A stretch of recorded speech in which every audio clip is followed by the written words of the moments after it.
ఈరోజు ఆంధ్ర రాష్ట్రంలో అంబేద్కర్ రాజ్యాంగం కాకుండా రెడ్ బుక్ రాజ్యాంగంని తీవ్రంగా అమలు చేస్తున్నారు. ఇక ప్రజాస్వామ్యబద్ధంగా కాకుండా ఏది ప్రత్యర్థులను వేధించడమే పనిగా పరిపాలన కొనసాగుతూ ఉంది. ప్రజలు తెలుగుదేశానికి కూటమి ప్రభుత్వానికి పట్టం కట్టింది. ప్రజలు బాగోగులు చూసుకొని అభివృద్ధి పథంలో రాష్ట్రాన్ని ముందుకు తీసుకోమని కానీ ప్రత్యర్థులను వేధించమని కాదని ఈ సందర్భంగా తెలియజేస్తున్నాం. ముఖ్యంగా మదనపల్లి ఫైల్స్ కేసు విషయంనే సార్ మనం గుర్తు చేసుకుంటే దాంట్లో A1 ముద్దాయిగా ఉన్నటువంటి గౌతమ్ తేజ్ ఏదైతే చెప్పాడో ఆయన యొక్క లైట్ డిటెక్టర్ రిపోర్ట్ వచ్చింది. అఫిషియల్గానే జడ్జి ద్వారా వచ్చినటువంటి రిపోర్ట్లోనే నా మీద ఒత్తిడి లేదు, నేను అక్కడ లేను, నా ప్రమేయం ఏం లేదు అనే విషయం తెలిసింది. అంటే A1 ముద్దాయి ఎవరైతే నువ్వు మనం అభియోగం మోపుతున్నారో అతనే పలానా వ్యక్తుల యొక్క ఎవరు నన్ను ఇన్ఫ్లుయెన్స్ చేయలేదు, ఎవరు యొక్క ప్రమేయం ద్వారా నేను చేయలేదు, అసలు నేనే లేను ఆ సంఘటన జరిగినప్పుడు అని చెప్పినప్పుడు ఇంకా ఎవరినో అంటే ఈ కేసుకు ఆధారమే ఏదుందో నాకు అర్థం కావడం లేదు. ఈరోజు తెలుగుదేశం ప్రభుత్వం ఈ బుద్ధ అంగల్ కేసును ఏదైతే కన్నా ఫాల్స్ ఎఫ్ఐఆర్ అని చెప్పి ఎట్లా కొట్టేశారో దీంట్లో ఎఫ్ఐఆర్ అనేది ఎవరు రాశారో ఎట్లా కొట్టేస్తున్నారో కూడా అర్థం కాని పరిస్థితి ఉంది. దీన్ని అంటే ప్రభుత్వం మనకు ఇచ్చే యొక్క అధికారము ప్రజలను ఇచ్చేలా మంచిగా పరిపాలించాలా కానీ ఏదో విధంగా ఇబ్బందులకు గురి చేయకూడదు. ఎవరు అరెస్ట్ చేసిన వ్యక్తి యొక్క మంచి చెడ్డల గురించి కాదు నేను మాట్లాడుతున్నది. అంటే ఏదైనా కూడా అప్రజాస్వామ్యబద్ధంగా పోకూడదు, ఒక రీతిలో పోవాలా, ఎగ్జాంపులరీగా ఉండాలా అని చెప్పి మేము కోరుకుంటూ ఈ ఏదైనా ఏదో విధంగా ఈవెన్ ఈ మద్యం కేసులు అయితేమి మదనపల్లి ఫైల్స్ అయితేమి ఇంకోటి కొన్ని రోజుల్లో ఇంతకుముందు పెద్దిరెడ్డి కుటుంబము మిథున్ రెడ్డి గారి మీద కూడా లేనిపోని అభాండాలు అభియోగాలు మోపారు. దానిలో ఈవెన్ ఎంపీ గారే ఒకసారి డైరెక్ట్ స్టేట్మెంట్లు 2-3 సార్లు ఇచ్చారు. ఎక్కడ ఉన్నాయి మీరు అభియోగాలకు, ఎక్కడ ఆధారాలు ఉన్నాయి చెప్పండి.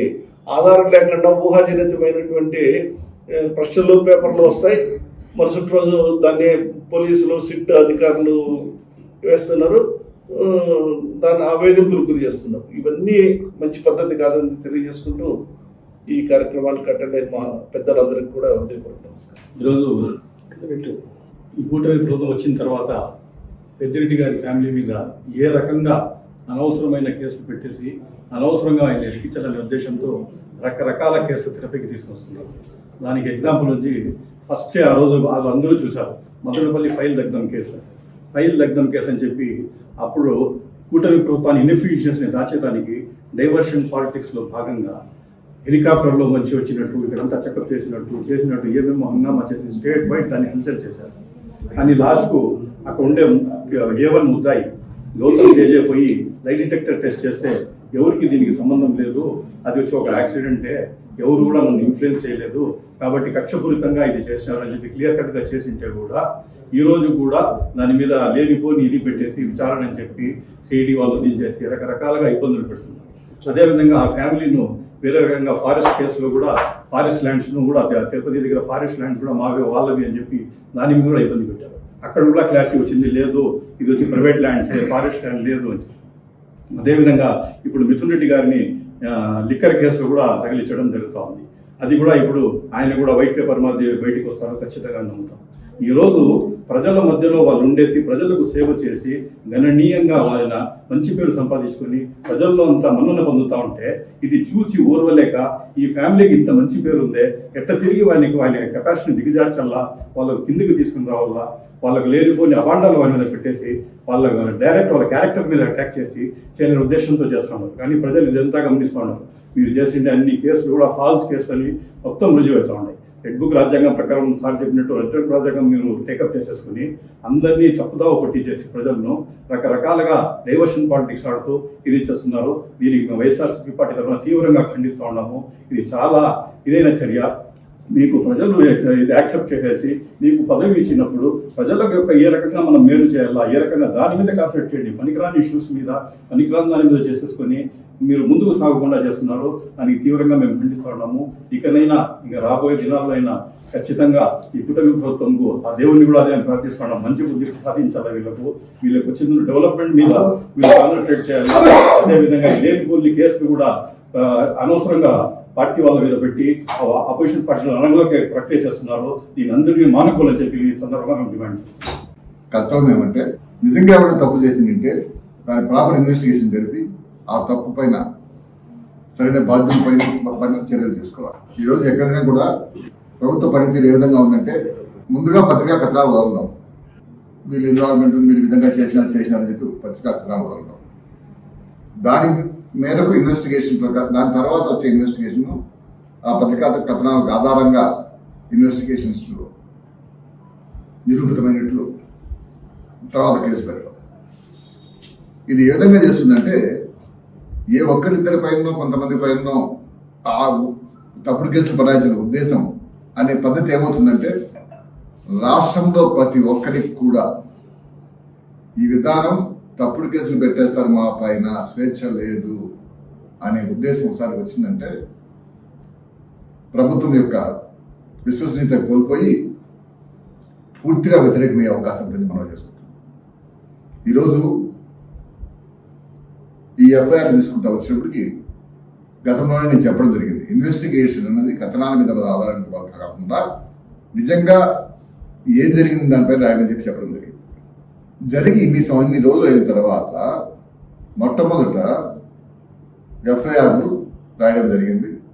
ఆ తర్వాత ఎఫ్ఐఆర్లో వాళ్ళు పేర్కొన్న వ్యక్తుల పైన మళ్ళా కేసెస్ ఆల్టర్ చేసి పెట్టడం జరిగింది. ఇంత రాష్ట్రమంతా కూడా ఎదురు చూసే ఈ కేసులో మొట్టమొదటగానే మీరు ఎఫ్ఐఆర్ కంటెంట్ రాసేటప్పుడు కానీ వాళ్ళపైన మళ్ళీ ఆల్టర్ చేసే అవసరం ఎందుకు వచ్చింది? ఇన్వెస్టిగేషన్స్ అంటే ఈ ఇన్వెస్టిగేషన్ ప్రాసెస్ అనేది ఒక మోటివ్ పెట్టుకొని చేస్తున్నారని క్లియర్గా అర్థమవుతాం. ఇక్కడ మేము మనం చేసుకునేదంతా ఒకటి ఏమంటే నిజంగా ఎవరైనా చేసింటే ఆ ఘటన నిజంగానే ఎవరి ఇన్వాల్వ్మెంట్ ఉండింటే చేసింటే బాగానే ఉండింటుంది.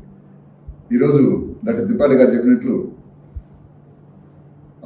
ఆ సెక్షన్లో ఉన్న వ్యక్తి లైట్ ఎడిటర్లో ఇందుకు సంబంధం ఎవరిది లేదని చెప్పి లైట్లో తెలియవచ్చని జరిగింది.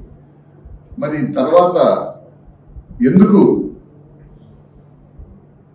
కొంతమంది అరెస్ట్ చేసిన తర్వాత ఇక్కడ ప్రధానంగా అందరి యొక్క ఉద్దేశం ఏమంటే అరెస్ట్ చేసిన తర్వాత ఇన్వెస్టిగేషన్లో వాళ్ళు చెప్పినారని చెప్పి చెప్పడం అనేది ఒక తప్పుడు కేసు పెట్టాడు ఒక ఆనవాయితీ.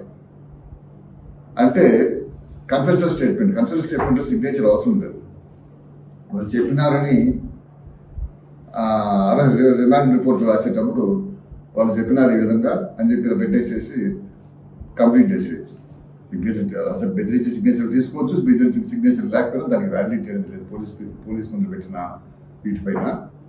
కాబట్టి ఇది ఒక పద్ధతి ఏ విధంగా తయారవుతుందంటే తప్పుడు కేసులు బనాయించకుండా నిజంగా వాస్తవాలు మాత్రం వెలుగులోకి తీసుకొచ్చి ప్రజల యొక్క మన్నను సంపాదించాలి. కానీ ప్రజలను భయభ్రాంతం చేసి రాష్ట్ర వ్యాప్తంగా ఈ తెలుగుదేశం ప్రభుత్వం వ్యతిరేకంగా పోతే మాకు ఏమైనా సరే నోటు తెలిస్తే కూడా మాకు మమ్మల్ని కేసు పెడతారనే పరిస్థితి మేము తీసుకోవాల్సిందిగా విజ్ఞప్తి చేస్తున్నాం.